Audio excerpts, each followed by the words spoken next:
Hey, this is Chris. Thanks for joining me, and welcome to Losing Weight on Psych Meds. Now, the way that I have developed the system to lose weight is by following three approaches. One is intermittent fasting, where we delay our first big meal, or our first meal, proper meal. The second is the I Can Make You Thin system by Paul McKenna, which is primarily a mindful eating system, and it's also an intuitive eating system, and it incorporates some mind work through NLP. And the third system is calorie counting.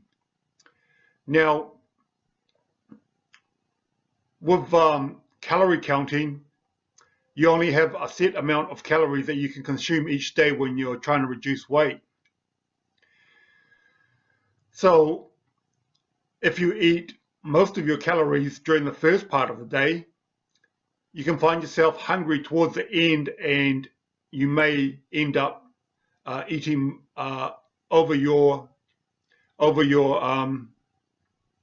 limit that you're supposed to stick to. So that's where intermittent fasting is helpful.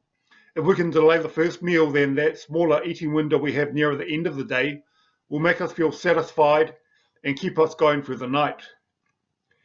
As with the Paul McKenna system, there's one giant flaw that everybody who follows it that knows, is that he tells you to eat food, but as soon as you're comfortably full, comfortably satisfied or full, stop eating and throw the rest of the food away.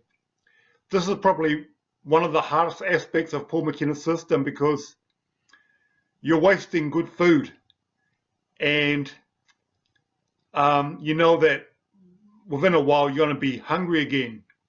So if we can combine both the calorie counting and the mindful eating and the and incorporate Paul's hunger scale, what we can do is we can first allocate the number of calories we're going to eat each day, say 2,000. With intermittent fasting, we can eat, say, 300 or 400 of those calories until after 6 or 8 hours of the day have gone, and then start eating proper meals. So we have a reasonable window of surplus of food to eat within that time. But here's the kicker: if you eat a big meal, what tends to happen is your brain gets flooded with feel-good neurotransmitters, and it tends to make you want to eat more. So by using Paul's system of his hunger scale, where we only eat until we're comfortably satisfied, and mindful eating, where we enjoy each bite of the food, we can make those meals that we've allocated to the later part of the day stretch out longer. And not only that, since we've allocated those calories, if we've stopped eating the meal partway through when we're comfortably satisfied, what we can do is put that meal away and then eat it again later, so we don't waste it. And if we've really enjoyed it, we can continue eating it at a later point in time.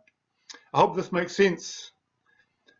And I'll be delivering more videos like this on losing weight on psych meds. So just to recap those points: intermittent fasting saves our calories for later in the day. Mindful eating helps us to enjoy those calories. Paul's hunger scale helps us to eat to a point where we're just satisfied but not stuffed, so we don't feel those get flooded with neurotransmitters that make us gorge even more. I hope this makes sense. I'll write more about it in the description below. Thanks for watching, and subscribe to my channel if you enjoy these videos.